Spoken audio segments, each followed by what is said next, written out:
Okay, here comes one. Here comes one. Give us a little hoo-ha-ha about the Young Bucks.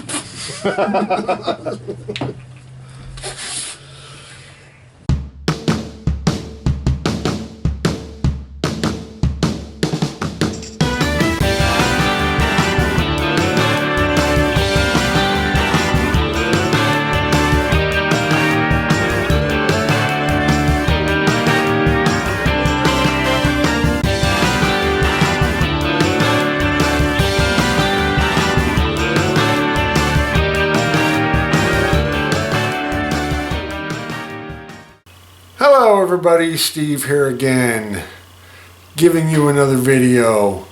This one's going to be a real fun one to bring to you.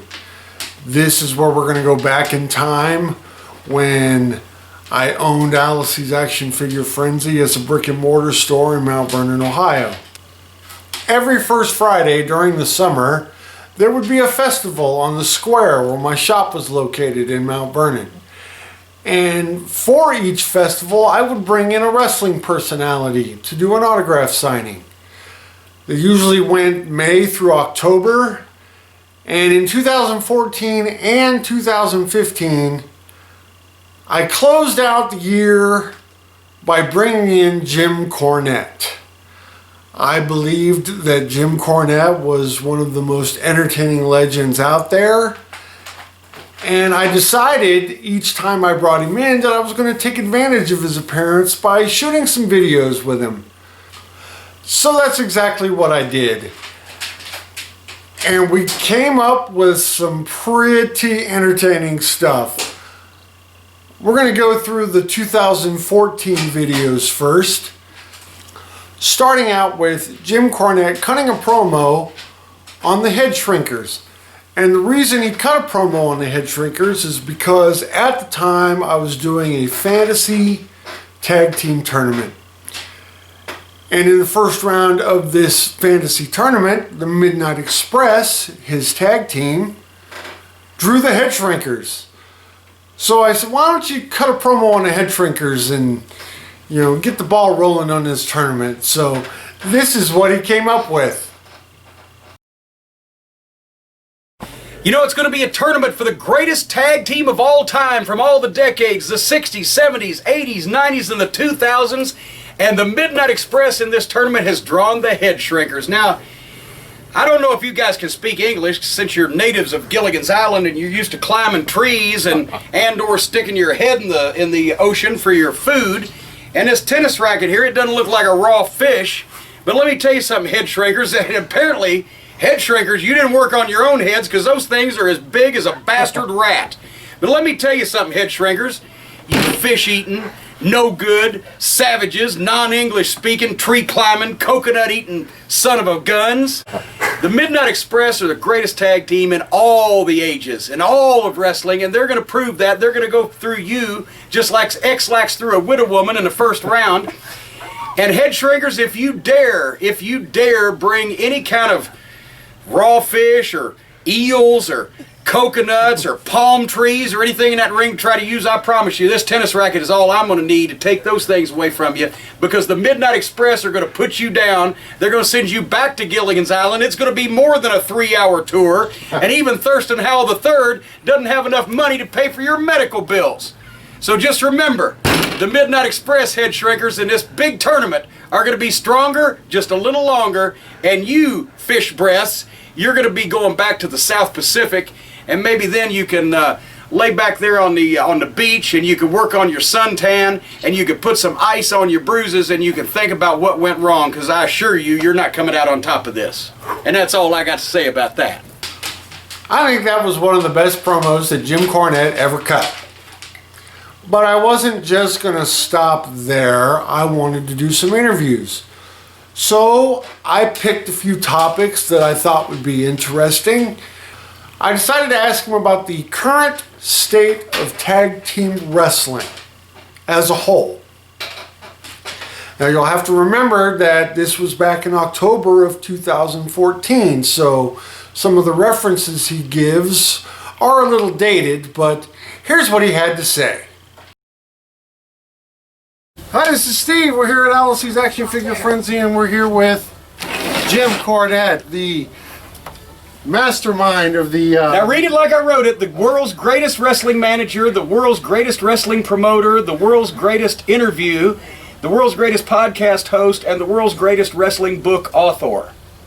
There you have it, folks. Now, I wanted to ask you about tag team wrestling, since you are such an expert. Very good, very good. What happened to the tag team division, and what can be done, if anything, to bring it back to prominence? Well, all kidding aside, as they say, part of the reason why tag teams are out of prominence now is because the WWE is the industry leader, and they don't choose to feature tag teams in a main event position. And I don't know why, because in the days of the WWF, Vince McMahon Sr.'s promotion in the Northeast, tag teams ruled Madison Square Garden. Argentina Rocca and Miguel Perez, the Fabulous Fargos, Dr. Jerry and Eddie Graham, the Golden Grahams, all the way through the Valiant Brothers, the Tanaka and Fuji, the Blackjacks, so many great tag teams over the years sold out at Madison Square Garden, were in feature matches, but Vince likes to make individual stars, and there's nothing wrong with that, but I think that tag teams add a lot more variety to the card. The fans are interested in them, or used to be when they were featured prominently. So that's part of it, and part of the reason also is now with everybody signing a contract. Back in my day, the Midnight Express and I traveled everywhere together. If we signed a contract with a promoter, it started and ended on the same date, and we knew that we were better off and featured better as a tag team than Bob Eaton or Dennis Condrey or Stan Lane, or it would be as single wrestlers, or I would be managing somebody else. So we traveled everywhere together, that we were part of the package. And now guys are put together as tag teams, but they're not allowed to stay together long enough to really get good at it. And then, of course, if one guy's contract is up before another one's, then he may be given his future endeavors, or he may be re-signed, but then the other guy might not be, and it's not as easy as it used to be, and as a result, a lot of guys don't have a lot of experience as a tag team wrestler, which is entirely different from a singles position. So, for multiple reasons, but those are the main ones, tag team wrestling is not as prominent as it used to be, and really the only place you can still see some great tag teams these days is in Ring of Honor wrestling, where you've had in the past several years alone the Kings of Wrestling and the Briscoe brothers, who I think are the best tag team in the business today. The American Wolves, Kazarian and Daniels now are there, and the Ring of Honor fans like tag team wrestling, and Ring of Honor likes to present it, but everywhere else, not so much. Next, I decided to ask him about the tennis racket gimmick. He always carried a tennis racket to the ring every time I saw him on TV. So I decided to ask him about how that whole concept came about. The tennis racket gimmick, how did that all get started? Well, we were talking before we went on the air here, and by the way, since you've been on the air, people decided to quit breathing it. Absolutely. No, actually, Steve has a perfect face for radio, but... when I first got in wrestling as a manager, I didn't have anything. I was empty-handed, in more ways than one. Empty-handed and totally in the woods. But managers have always carried something, whether it be an umbrella, or whether it be a cane, or a briefcase, or a book, or there's been numerous things. But I didn't really have anything. And when we got booked in Mid-South Wrestling to work for Bill Watts, we went down there and did a TV taping. I didn't care anything, but the wrestlers were really getting on my case, ribbing me, saying, boy, these fans are going to kill you, Cornette, because those were the most violent fans in the country, the Cajuns in Louisiana and the Cowboys in Texas and Oklahoma, and they were violent, to say the least, and they took their wrestling very seriously, and if their heroes didn't win, then they would attempt to jump in the ring and even the score, and if they were going to fight these big wrestlers, I was dead meat.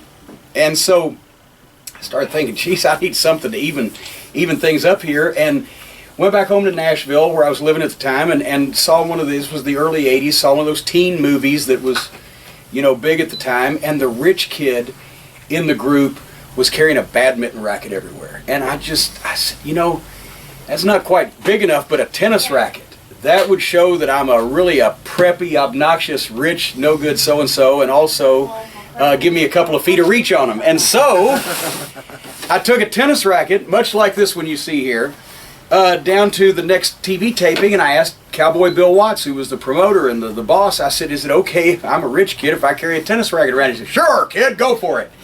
And so this gave me a couple of feet of reach on all those fans that wanted to attack me. And then the only problem is it started getting really rough, and you know, the loaded tennis racket has always been rumored. Nobody ever saw what was underneath the cover of the tennis racket. It was never revealed, ever. But I would hit the Road Warriors, or I'd hit Dusty Rhodes, and they would go down like a ton of bricks. So for the first time ever, since the last time I revealed it, I'm going to reveal, actually, at first I just put like a dog choker chain around the outside of the edge because I would hit the wrestlers flat, but I'd hit the fans with the edge because I wanted to stop them in their tracks. Right. But then one night I'm in Tulsa at the Fairgrounds Coliseum, and I see something coming at me through the air, and I ducked, and it landed in the ring, and it was a horseshoe. A real legitimate horseshoe, and it made out of iron. And so I grabbed it and picked it up and put it in my pocket because I said it's good luck that it didn't hit me and kill me. And I found that if you put the tennis racket right there and kind of duct taped around it and then put the cover on, well, nobody could tell that it was there. But at the same time, boy, if you hit somebody with it, they would notice. And that saved me from many a riot and a sticky situation. And of course, unfortunately, every once in a while, the Midnight Express would get carried away and whack one of the other wrestlers with it while it was loaded, which wasn't much fun for them. One night, Ricky Morton really got it. He was down on his hands and knees, and I threw the racket to Dennis Condrey instead of hitting him like this or something. He didn't realize he was all fired up from the match, and he swung it over his head as flat as he, bam, right on Ricky Morton's back, and Ricky just melted. Oh my God, all the air went out of him, and he had a big red mark on his back, and he was just like that. And a couple of days later, we finally actually saw him again, and Ricky looked at Dennis and said, I thought we were always been friends. Why did you do that to me? And Dennis didn't realize that it was in there, but it would definitely make you think twice about doing anything to me again. Okay, now the red mark on Ricky's back, was it in the shape of a horseshoe? No, it was in the shape of the whole tennis racket, because when the horseshoe was in there, the tennis racket weighed about 7 or 8 pounds. Right. And it came down with a lot more force than just a naked tennis racket would, an unloaded racket. Right, got it. The last question I asked him was about one of his favorite people in pro wrestling. And no, I am not speaking about Vince Russo. At the time that we recorded this interview, just about every shoot interview platform that he had appeared on had asked him about Vince Russo. So we had heard his take many times, and I decided, well, I'm going to go in a different direction. I'm going to talk about another one of his favorite people in pro wrestling. I decided to ask him about Kevin Dunn. We've got one more question for Jim Cornette. Now, we have heard your take on Vince Russo so many times. Many times. It's been Many overplayed. Yes. So I'm not going to ask you about Vince Russo. Thank you very much. No I problem. appreciate that. Because we know that you curse the earth that for which he walks on. Yes. Now, but here's another guy, one of your favorites. Oh, one of my favorites. Somebody I like. Tell me about Kevin Dunn.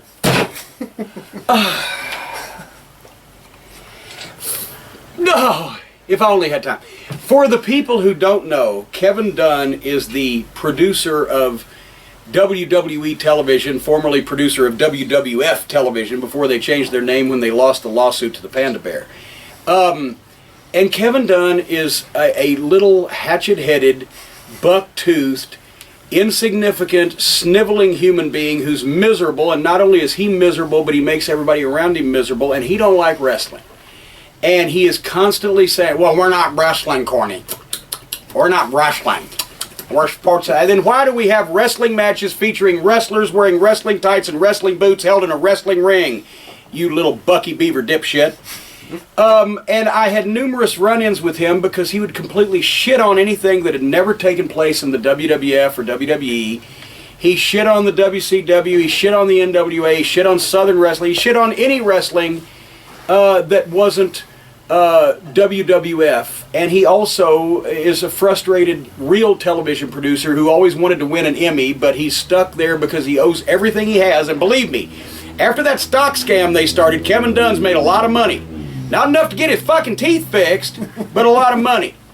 But he is ashamed of the way that he got it, and so he constantly tries to call himself an entertainment producer or whatever instead of a wrestling producer, which is what he is, which is the business that I got into that I'm very proud of, but he's not. And there were the run-ins that I had with him when he didn't think that anybody in Madison Square Garden would know who Cactus Jack was because he had never wrestled for the WWF. And of course, when Cactus Jack comes out, he gets a rousing standing ovation from the crowd.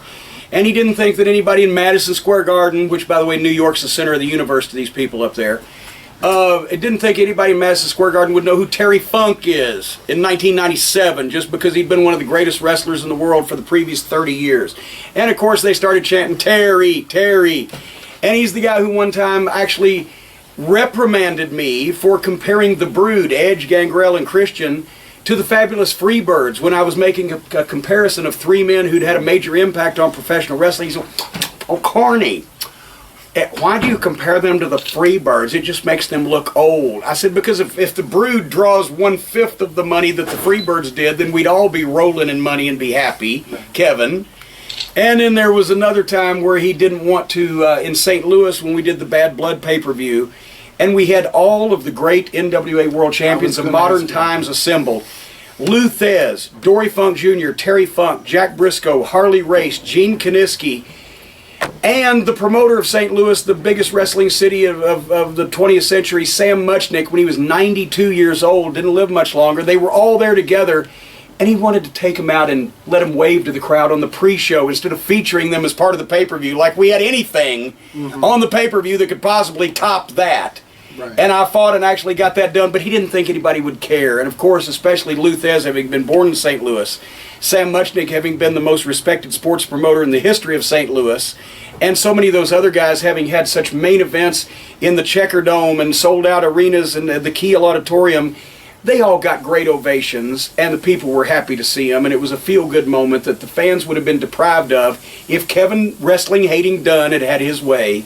And it's just, and one time also, they put Pete Rose, you know, in the WWF Hall of Fame, yes. Right? Well, one time we're in wherever we're at on the pay-per-view, that's when Kane tombstoned Pete Rose.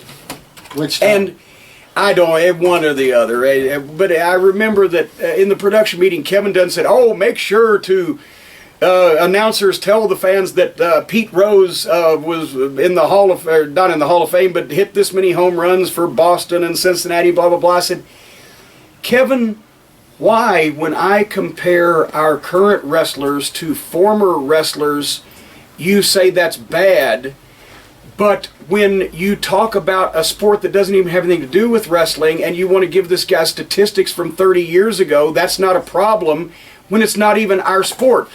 Corny, wrestling is not a sport." I said, "No, motherfucker, the way you do it, it's not. But the way I always did it, it was." And so that's, once again, one of the many reasons why Kevin Dunn can go kiss my big fat white ass. Hi, Kevin. Hope you're watching. Now we get to his appearance in October of 2015. Jim Cornette is the only legend that I ever brought to the shop 2 times. I wanted this appearance to be more unique than his first appearance, so the first thing we did with him was we took him to Young's Drive-In. I have a unique tie to Young's Drive-In in Mount Vernon, Ohio. It is currently being run by my aunt, Alita. It was co-owned by my dad before his passing in 2013. And we have been running Young's Drive-In since 1984. So I decided to bring Jim to the drive-in and have him try one of my favorite burgers from Young's Drive-In. It was the steak burger. And let's see how that went. Hey, this is Steve, and we're here at Young's Drive-In in Mount Vernon, Ohio. And Jim Cornette is here to sample the best burger in Mount Vernon.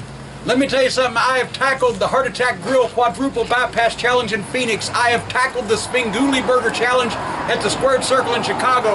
But now I'm here, the legend all about Young's Drive-In, for the bacon cheeseburger with everything. And baby, I'm fixing to stick this thing down my neck. Woo! We're going to see how he likes it when we're back in the shop, but just stay tuned. Come with us. Hello, I'm Eric Nelson from Stranglehold Wrestling with the legendary Jim Cornette. We just left Young's Drive-In in Mount Vernon, Ohio, home of the legendary steak burger, and we got them fully loaded, and I'm going to tell you something. Jim, what do you think? In all your travels, what do you think? It is fully loaded, baby. It is fully loaded. This cow was happy. They probably gave him a massage, milked him a little bit before they killed him. This cow was happy when he died. I can tell it because I'm happy now that he's dead. I tell you what, and they must have fed this one chocolate, because I'm going to tell you what, this one is awesome. So I'm convinced that the steak burger from Young's Drive-In is now Jim Cornette's favorite burger of all time. But now, as you just saw there, Eric Nelson got in on the mix there for a little bit, and I had Eric take a question from one of his friends, Dr. Quack. Dr. Quack asked us to have Jim Cornette comment on the current state of pro wrestling. And this is what he had to say. Well, today, Dr. Quack, one of my esteemed wrestling colleagues, called in with a topic that... Dr. Quack? Dr. Quack, yes. Dr. Quack. Okay. Called in with one of our favorite wrestling topics that we're going to discuss here for y'all today. He's a proctologist. He started at the bottom and stayed there. He says, trust me, I'm a doctor. That's what he always says.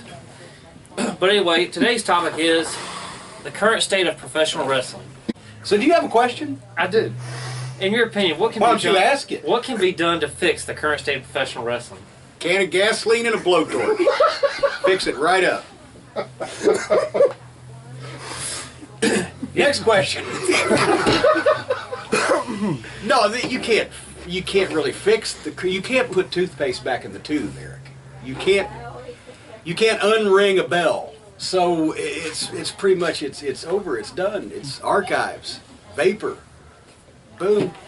I don't really know what you could do really now because, in all seriousness, there's no pretense of competition anymore. Everybody knows everything because they can read the internet and they know all the secrets and they know supposedly how things done. They know just enough to be dangerous. And a lot of the wrestlers, you know, get into wrestling these days because they think it's the quickest way to become a reality TV show star. And everybody knows that reality TV is absolutely not real. But that's everybody's motivation, everybody's goal these days. So after that, I got back in the interviewer's chair and I decided to have Jim comment on a lot of people in succession. I thought this was the best way to get some entertaining footage of Jim where he talked about a lot of different people in pro wrestling. I called it the word association. I gave him a name, let Jim comment on him a little bit, and what came out of it is some of the funniest stuff I've ever seen. Take a look. Here we're going to give him some names from professional wrestling, and then Jim's going to give us a couple of sentences, no more than a paragraph, on what he thinks of all these people. The first one on the list is the Bullet Club. There's some very talented members of the Bullet Club. For example, Jeff Jarrett, when he appears in New Japan Pro Wrestling, he's affiliated with the Bullet Club, and there's Doc Gallows and Carl Anderson and the Bullet Babe. Those are top talents. And then there's the kind of the slum area of the Bullet Club where they have, it's like the romper room where they let the kids play. You know, the young bucks. They're about wee tall like that, and they're about that big around. And there's a week they couldn't pull a greasy string out of a cat's ass. And so, you got good Bullet Club and bad Bullet Club. Sort of like good bullets and bad bullets. Some bullets don't fire. Yeah, see there, they just droop right over. The young bucks are shooting blanks, in my opinion.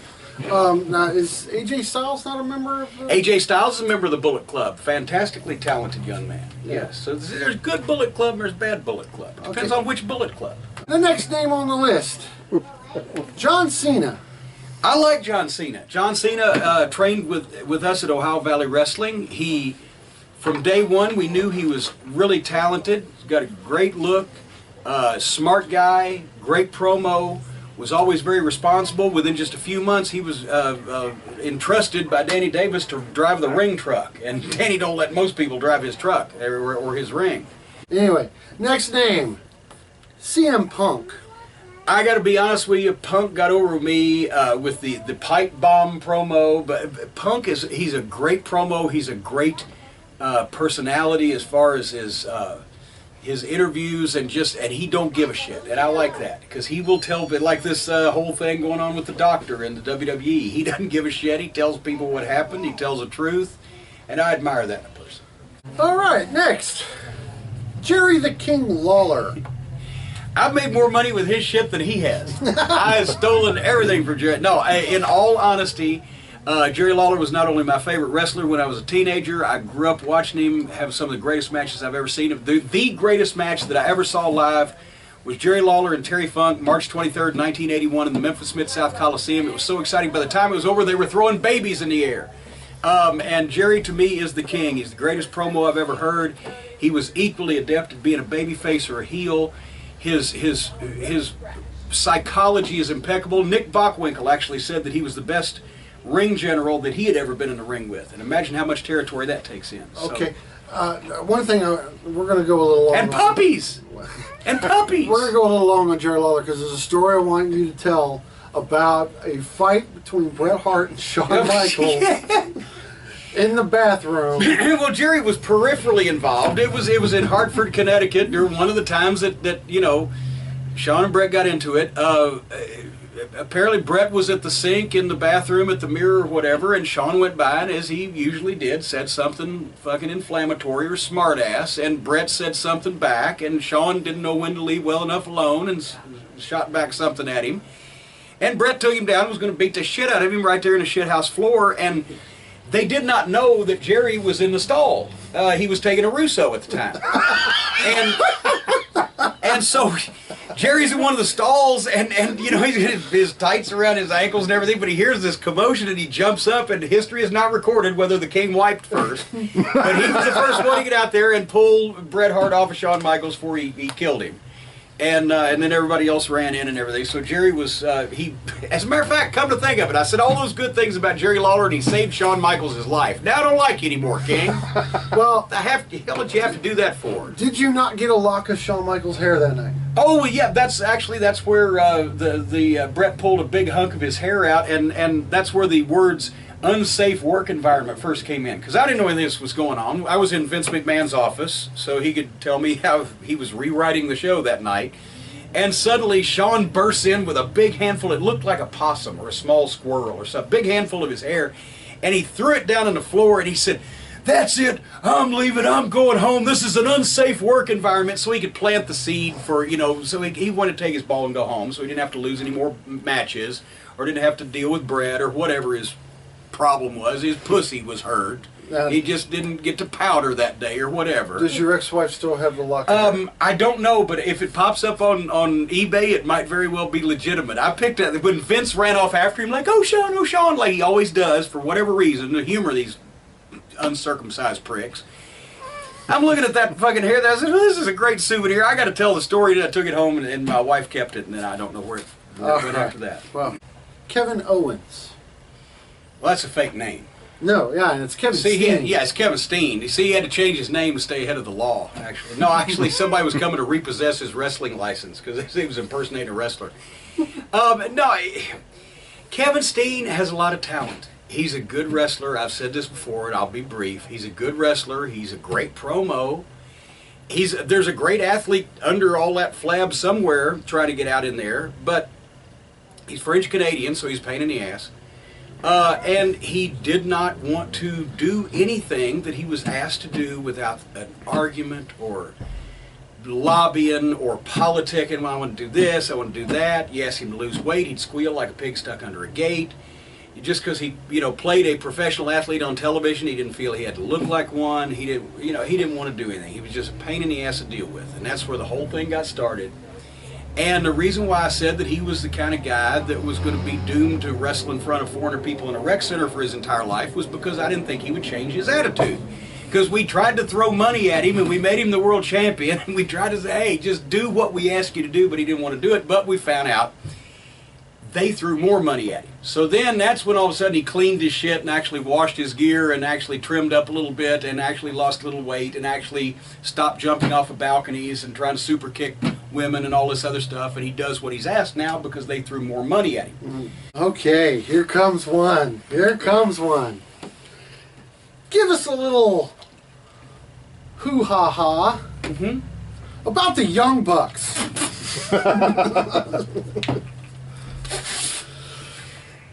See, now, I just had that beautiful cheeseburger from Young's Drive-In, and now you're going to turn my stomach. Well, we want you to taste it twice. Once again, they're nice kids. Here's the problem. The problem is we tried to give them some constructive criticism, such as don't hit your finish on people 15 times in a match and then don't beat them, because it looks phony. And since you already are not really physically intimidating, try to use your double team moves to actually win a match instead of just because you can do all these flips and everything. But they're performance wrestlers. They don't want to simulate combat or conflict. They don't want to give the people the impression that they're in a physical struggle with somebody. They want to do a bunch of, it's like the difference between going to watch the Boston Celtics, going to watch the Harlem Globetrotters. It's the same game. One team's serious about it and the other team's just trying to entertain everybody and get them to go, oh, they're so cool. Yeah, but you only go to see the Harlem Globetrotters once every year or so. And that's where the same type of people go to see the Young Bucks once every year or so. Unless they're just really bored. Here comes another favorite. Oh, for Christ's sake. Triple H. You know, that is probably the stupidest wrestling name of all time, but he got stuck with it. Because Hunter Hearst Helmsley, that was, you know, the snobby Greenwich, you know, that they started out with. Blood. American Blue Blood. And then he was stuck with that name, but he just couldn't stand it, so he shortened it to Triple H. That makes no fucking sense. And now if people don't know that his name was Hunter Hearst Helmsley, what do they think his name is? Hank Henry Hogg? What, you know... no, fuck, he's the most talented motherfucker in the wrestling industry because he married the boss's daughter. Horatio Howard Handjob? Horatio Howard Handjob. There you go. Okay. Just married the boss's daughter, so he's probably the smartest guy of all of us. So, Mad Dog Vachon. Mad Dog Vachon was one of the classic characters in the history of wrestling, and I didn't get a chance to I met him several times, didn't get a chance to know him real well, but I've read a lot about his career, I've watched old tapes, heard the stories, can't wait for his biography, which is in French, to be translated into English so that I can read that too. But the one night in Shawn Michaels' match, pay-per-view match with Diesel, yeah. Where Mad Dog was in the front row in Omaha, and they pulled his artificial leg off and started beating each other over the head with it. That was great, and a lot of people said, how dare they do that to an old legend? Like, it was his idea, he loved shit like that. The Mad Dog, he was on a plane one time with Nick Bockwinkel, in the AWA, Nick Bockwinkel, and I think Greg Gagne was on the plane, and some of the other guys, and, you know, he had a few drinks, and I think somebody, you know, gimmicked him in his bottle, a pill or two, and he got up to use the bathroom or do something and decided he'd open the back door of the plane. It was a private plane, right? He opens the back door of the plane in mid-flight, and they're like, Jesus Christ, the pilots, what the fuck? Bring him back in here. He's like, oh, this is high up in the air. Anyway. Big Bubba Rogers. Okay. Besides the fact that he's a lousy baseball outfielder when somebody's coming off a scaffold, and, oh, shit, Jimmy, you fell so fast. Bubba was a natural. From the time that we first hooked up with him, Ray Traylor was... He had like 10 matches. Ted Allen in Georgia trained him, and he came up to do jobs on Atlanta TV, the Saturday night TBS show, and Dusty Rhodes watched it, and Ray was like 6'6" and 360 at the time. And Dusty Rhodes saw Tully Blanchard give Ray the slingshot suplex, and Tully was 5'9" and 195, as Arn Anderson used to call him the Wombat. He looked like Eddie Munster, Tully did at that time. And Dusty knew anybody that size that can go up for the Wombats, you know, suplex, he's got something. We can do something with him. So he took him off TV for like 6 weeks and brought him back as my manager, or my bodyguard, Big Bubba Rogers. And Bubba was just, he was instantly, he knew what to do. He was fun to work with. he got a chance to get on-the-job training with everybody from Dusty Rhodes, Magnum TA, to Ronnie Garvin of the Road Warriors, and etc. And he had the Midnight in his corner, and we all tried to help him, and he ended up being a tremendous worker and made huge money as the big boss man against Hulk Hogan. And was always fun to hang out with. So I got nothing but good things to say about Big Bubba. All righty. Yokozuna. Yokozuna was another, he was a big guy, but he could control it. He was a great worker. There was an incredible athlete under there somewhere. I wish he'd been able to control his weight. That's why he's not here any longer. But he was great to work with and great to manage. And if he wanted to take care of you, you wouldn't feel a thing. And if he didn't want to take care of you, find a new profession. That's all I got to say. Right. Owen Hart. Owen, obviously, so much fun to work with. Also, everybody's told stories about he was always joking. He was always happy. He's the only Canadian I ever met, I think, with a really great sense of humor. Most Canadians are a bit dry. I don't know if you've noticed this or not. That's why it's called Canada Dry. Say again? That's why it's called Canada Dry. There you go, Canada Dry. You know, Owen was fun. He was a great talent. He might have eventually been the best of the Harts because when you think about it, he was, I can't remember how much younger he was than Brett, but he'd been wrestling only about 6 or 7 years when he was working with Brett, and they were having those great matches in the WWF. And I mean, if he'd have gotten a chance to get as much experience and grow and mature as much as Brett did, I think he would have been better than Brett. Okay. Recently passed away, God rest his soul, Rowdy Roddy Piper.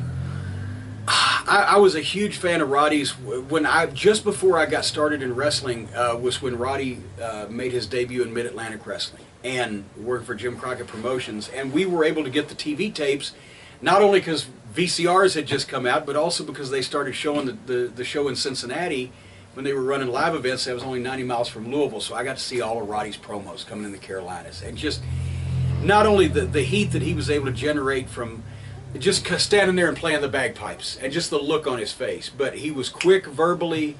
His matches, I always tell the young wrestlers, study Piper the way he was so aggressive, because he wasn't really intimidating physically. He didn't have that great of a body, but he was fast, and he looked like he was in a fight, and he had a little boxing background, and also he was aggressive with everything he did.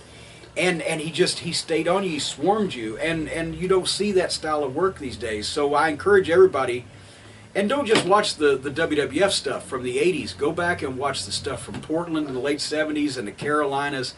That's where he really shined. The dog collar match with Greg Valentine. Yeah, definitely. Yes. And the selling and wobbly, because the eardrum was affecting his balance and etc. It was very good stuff. Yeah, right. And the final name. We've come to the last name. The American Dream, Dusty Rhodes. The American Dream, Dusty Rhodes, Funky Like a Monkey Tour, 1985.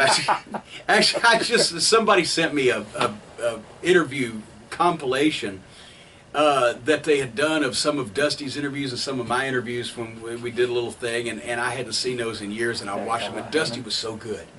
He was so good. You could believe that he meant every word he said, and he could come up with shit on the fly.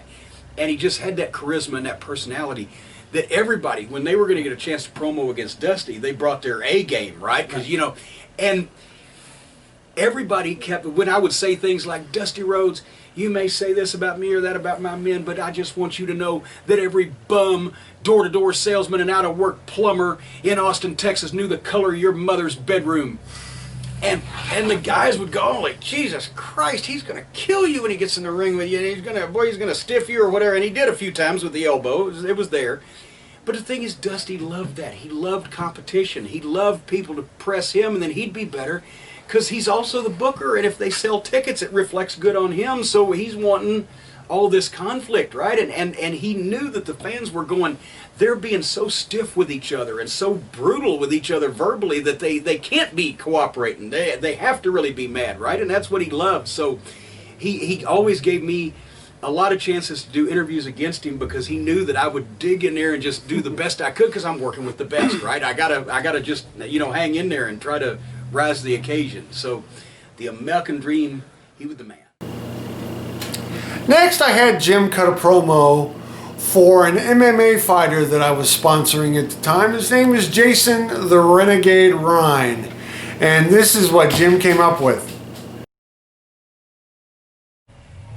Hi everybody, it's Jim Cornette. We're here at Alice's Action Figure Frenzy, and I'm standing next to Jason the Renegade Rhine, who is Fredericktown's finest MMA fighter. His record is 9-4, and the 4 came from some blind referees that we're going to get even for. But this man right here could put a ham sandwich on your back and starve you to death. He can stretch you longer than the Interstate 71 from Cleveland to Cincinnati, and I know, Jason, that the next time that you get in any kind of MMA situation, whether it's an octagon, whether it's a cage, whether it's a ring, no matter what it may be, you are going to do one thing and one thing only, and that's you're going to win. You're going to rank right up there with arthritis and polio as one of the 3 great cripplers. Is that right? That's absolutely correct. Jason the Renegade Rhine, you're going to know the name. You're going to hear the name. In some cases, that name is going to be tattooed on some losers' foreheads because he is on his way to the top, and if he's got to step over you to get to it, well, let me tell you something. This man's big enough to step on toes and keep on walking. Finally, I wanted one of the most talented talkers in professional wrestling to do a little commercial for me to help promote Alice's Action Figure Frenzy. I posted it on the website at the time. I couldn't have asked for a better person to promote my business, and here's how it went. This is Eric Nelson again at Alice's Action Figure Frenzy, Mount Vernon, Ohio, with one of the greatest minds in professional wrestling, Jim Cornette. We're here to tell you that Alice's Action Figure Frenzy, hands down, is the best place to get action figures. Wait a minute, let me tag in on this, Eric, because if you want action figures, I'm talking Marvel Comics action figures, I'm talking DC Comics action figures, I'm talking wrestling action figures, I'm talking Breaking Bad figures. They got a figure for everything. As a matter of fact, I have a nice figure myself, but that's beside the point. If you want an action figure, come to Alice's Action Figure Frenzy, because this is the place to come to complete your collection. Look at all these figures. He wants to give them away, but his wife won't let him. So I hope you like this Jim Cornette retrospective. I love this dude, and if I could spend more time with him, I would. If I ever did decide to run the business again, one of the first people I would bring back is Jim Cornette. So that about does it for this video. This is Steve saying, see ya.